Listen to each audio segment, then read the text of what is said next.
নিশাচর অতিথির পদধ্বনি, এক হরর কাহিনী। রাত তখন প্রায় 11টা। গ্রামের নিস্তব্ধতা চিরে কেবল ঝিঁঝি পোকার একঘেমে ডাক আর দূরে শিয়ালের হুক্কা হুয়া শোনা যাচ্ছিল। পূর্ণিমা রাত, চাঁদটা ঠিক মাথার উপরে। তার ফ্যাকাশে আলোয় চারপাশ কেমন যেন ভৌতিক দেখাচ্ছিল।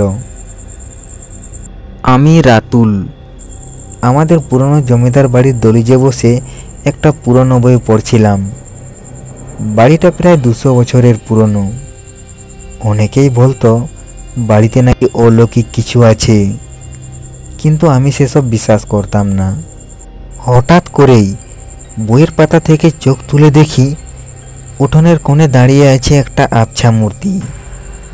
প্রথমে ভেবেছিলাম হয়তো গাছের ছায়া, কিন্তু ভালো করে লক্ষ্য করতেই বুঝলাম সেটা ধীরে ধীরে নড়ছে। আমার সারা শরীর কেমন যেন হিম হয়ে গেল।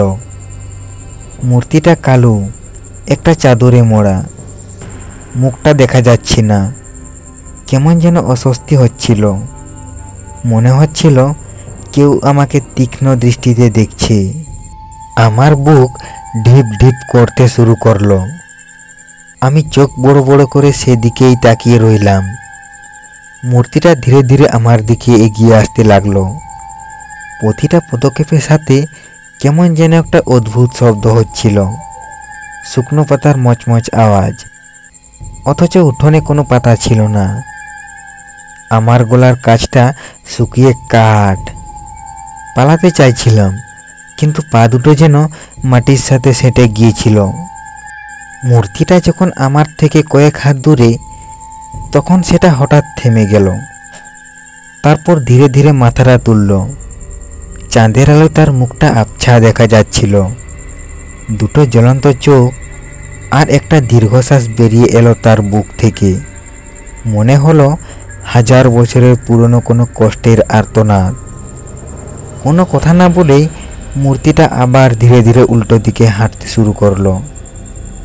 উঠোনের কোণে গিয়ে আবার সেটা মিলিয়ে গেল রাতের অন্ধকারে, যেমন করে এসেছিল। আমি একটা গভীর শ্বাস নিলাম। পুরো শরীর ঘেমে ভিজে গেছে।